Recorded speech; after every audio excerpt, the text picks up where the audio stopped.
You're 50 years old. You have 250,000 squirreled away in your IRA or 401k.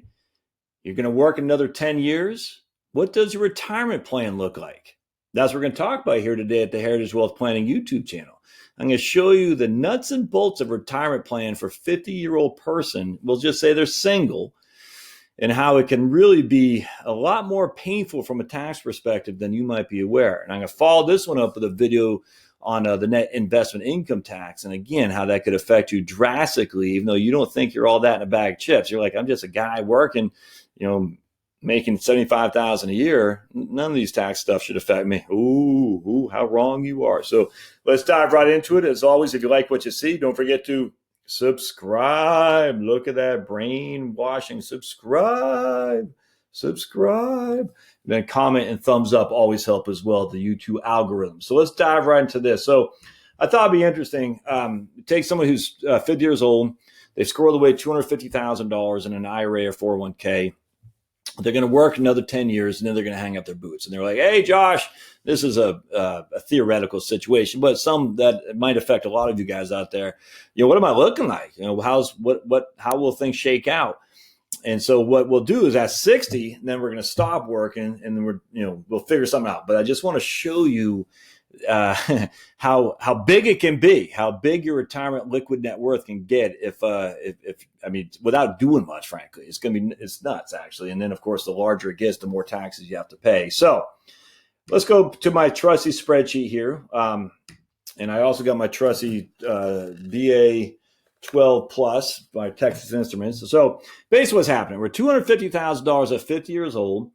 We're going to work another 10 years, and we're going to put $6,000 a year into our retirement account, again, being an IRA or 401k. We expect to get 7% rate of return because we're equity investors, and we're going to be in there the long term. Thus, we're expecting to get long-term like results, stock market like, and 7% is not unreasonable at all. And we're just going to put $6,000 in at the beginning of the year, each and every year for 10 years. So you can change these numbers. It doesn't matter. At the end of the 10 years, we have $574,000 in our account. So now we're 60 years old. We got $574,000 in there. And now we stop working. But now we're not going to take income from the IRA. We're not. We're just going to leave it be for whatever reason. We're not touching it. Maybe we have other sources of income. Just in this case, I don't care. We're going to look at, I want to start what it looks like when you're 70. So we're still getting that 7% rate of return. So just simple, at 7% rate of return, we basically double our money in 10 years. So now we have $1.13 million. So again, we are 250,000 with one at 50. We're 1.13 million at 70 with having done nothing extraordinary. And we are a millionaire, if you can believe that. It's crazy. All we've done is add $6,000 a year to an account for 10 years, or $500 a month for 10 years. That's it. That's $60,000. That's just not extraordinary. At 50 years old, it's not that hard to do. And we haven't got, look, we got 10% rates of returns. Watch this. We have 1.9 million in there. We're not, again, swinging for the fences. Well, we got 5% rate of return. We got less than a million, but still, we have a pretty good amount. We have more than 750,000 in there. So that's not so bad. So now we're 70 years old, and we know RMDs got to start kicking in. So what we do is we take that 1.13 that we started the year with, we take out a required minimum distribution. So we take $41,000 distribution from that account, which means we have 1.089 million at the after we take that RMD out. But that account can grow at 6% in this case. We can make it grow whatever we want, 6, 7, it doesn't matter. I'm just saying 6 because we made it a little bit more conservative. At the end of the year, we got 1.15 million. And then we do the same thing. We start 1.15, we take out our RMD, and here's the RMD table, 27.4, 26.5. And what you do is you simply take the beginning of the year, or actually it's really the end of the year balance, divide by the divisor there based on your age. So in this case, we take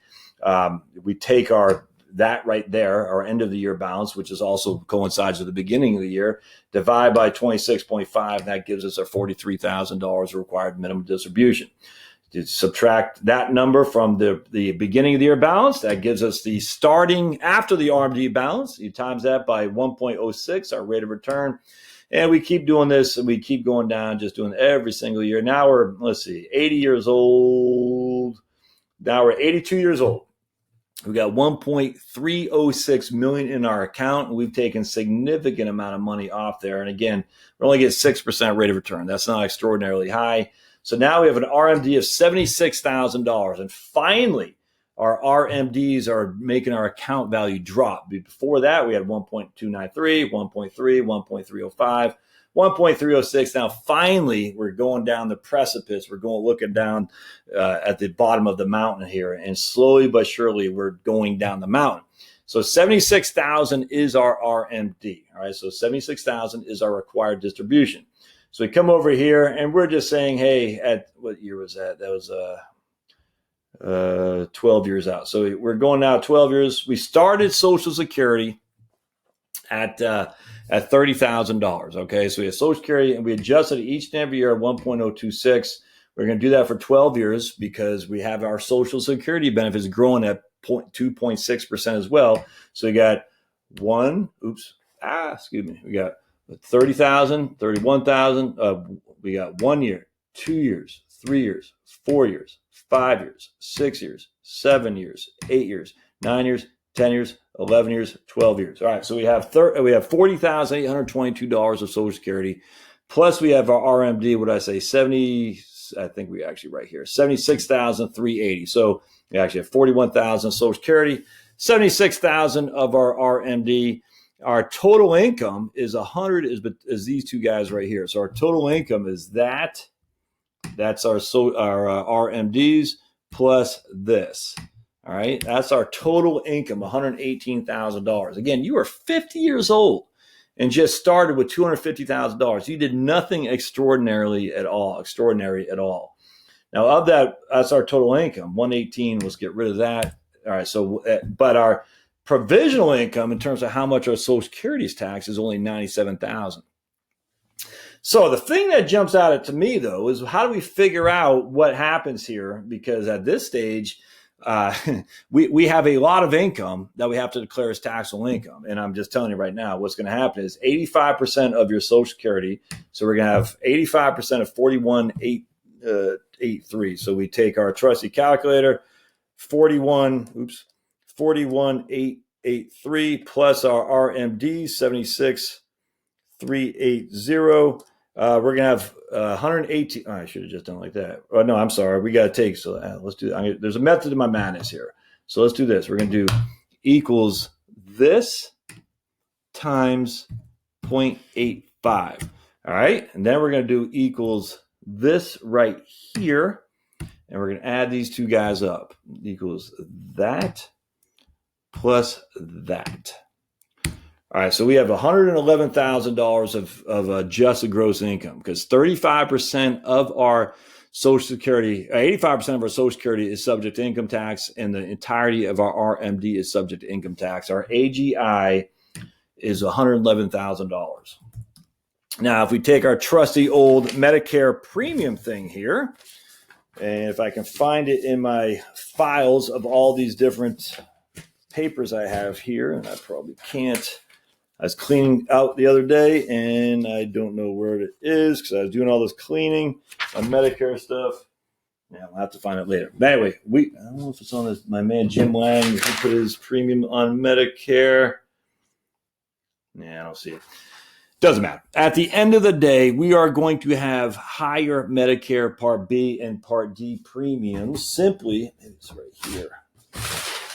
Yes, we are. So in 2018, if you're yearly 2018 and if you have income, if you're a single taxpayer and you have income, your modified adjusted gross income, which is that right there, is above 107. You're going to have another 100. You're going to double your Medicare premiums, double right there. Medicare Part B will be $267, and your Medicare Part D will be another $35 as well. So what was costing you $170 is now going to cost you $370 or $340 or so just on Medicare Part B and Part D because you were $250,000 at 50 years old and you did nothing extraordinary. You just saved a little bit of money. You invested it decently. Again, not anything fantastic. That's what happens when you're 50 years old with $250,000 and you just squirrel money away in an IRA. It's only going to get more painful too, because watch this. So now our RMDs, look at this. We have 90,000 here. And how old are we? Oops, let me get my big mug out of the way. We're only 86 years old. So now we have 90,000 there, and our Social Security is 46,000 there. So, I mean, it's just going to get painful, because once we break 133, our Medicare premiums go to 348. They triple. All right. Once they break 160, our Medicare premiums quadruple. Pretty painful, isn't it? You didn't do anything. Oh, but I don't need a Roth because a Roth is taxable now. Yeah. Roth might be taxable now, but has no effect on your Medicare premiums. It doesn't. It just is none whatsoever. Medicare, the Medicare that you pay was a 2.4 or 2.2. I can't remember. 2.6. I forgot what it is. Off the top of my head, does it say on my paper here? I don't think so. 2.6, 7.65, 6.25. Yeah, it's 2.4% is your Medicare. 7.65 is your obligation total, of which 6.25 is through, so it's 2.4, something like that you're paying a Medicare premium whenever it comes out of your payroll. That's not affected here. I mean, it will be a little bit. You're going to pay a little bit more, but you're going to pay a whole lot more for the rest of your life with these RMDs. Because once you have the RMDs, there's no getting around it unless you give it to church. There's no other way, or to charity, no other way around that. And that's just being 50 years old at 7% rate of return, and only adding $60,000. And if you start adding, you add $500 a month and they had $500 a month, and we got $12,000. All right. And now we're at $657,000 by the time you're 60, and then 1.3 by the time you're 70. And let's say we got an interest rate of 9%. I mean, watch this. Now you're up to 1.832. And again, that's not anything extraordinary, my friends. That's not fantastic. It's just not. Let's go back to 6,000, boink, and that's going to be 574. Now let's see. We'll say this is 1.07. Let's see how that changes it. I mean, you're just talking. Look at this. Now at 82, you have 85,000 of RMDs. I mean, we can mess these numbers till we're blue in the face, but either way, the facts are you're going to have some significant tax consequence just being a 50-year-old person who's single, scoring away a little bit of money, and on top of that, having just a decent rate of return. We're not talking extraordinary. So the point of this, take advantage of the tax code that years from 60 to 70, when you have no earned income, is a wonderful, wonderful mechanism to really start paying the taxes. You're going to pay some, but use that time right there to really start using the tax code to your advantage. I hope this helps. I know it's a lot to chomp on. I'm going to do another video solely on the net investment income tax here in just a second, for the fourth reason why you should do a Roth IRA, because the net investment income tax is really, it can bite you like crazy. So as always, like what you see, don't forget to subscribe, thumbs up, share this video, share it if you find it helpful. Start doing your tax planning now. Don't wait until you're 60. Certainly don't wait till you're 70. I'm not saying it's too late. It's never too late. But, man, the opportunity that you have right now is incredible. So, all right, we'll see you next time. Thanks, guys.